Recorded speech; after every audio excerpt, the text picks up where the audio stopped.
I came to Gaza through Beit-el-Mal, which is a nonprofit organization that's based in the United States. And I tried for a year to get to Gaza, and they were thankfully the first organization that let me come. And I've come for 3 weeks, and I am just now in the last few days of my being here. There has been an incredible lack of supplies, resources, food, everything needed.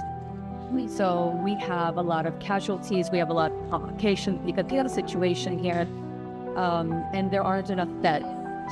Even in maternity, there aren't enough beds. So every decision made to take care of a woman and her pregnancy, or a child that comes in, or anybody affected by the war, by shrapnel, by malnutrition, we have to decide, do we have enough beds? How do we take care of people? So it affects every single thing that happens in the hospital. I have seen so much malnutrition here. I've seen it in the pregnancies that we've seen. I've seen it in the babies that come out. I've seen it walking through the emergency room with the kids and the men and women. So I see it everywhere. So we see complications in infection rates, right? If you don't have enough nutrition, you cannot fight off infections because of how people are herded into camps and evacuated. The conditions for sanitation are lower. So they already come in maybe with an infection, and then if they're not fed and they can't find food and are starved, they can't fight the infection. So we see this. I want to just talk particularly about a case that we saw a few days ago, and it was a 22-year-old woman who was sleeping at night with her 3-year-old and her husband in their tent where they had been evacuated to, and under siege and starvation. And she also happens to be 6 months pregnant. And a bomb went off near them. She had explosive injuries. She had explosive injuries to her face, and she lost her eye. She had explosive injuries to her legs with burns, and she has trauma to both of those, and also shrapnel into her abdomen that didn't hit the uterus and the baby, but she had to have a big surgery. So now she has to also recover from her wounds. She needed to have extensive surgery. She has burns.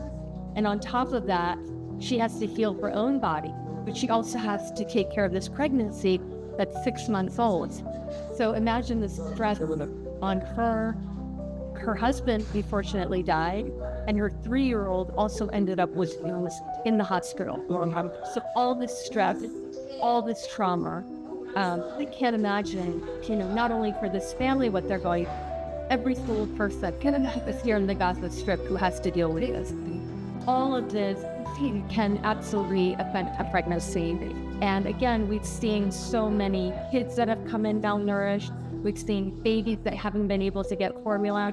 If you go to the neonatal intensive care unit here, it is full of babies that are malnourished that have struggled to get formula for get feeding. So they're already at risk because they're small, because they're born early. Now they're even more at risk if we don't have the means to feed them because of the blockade and because of the siege.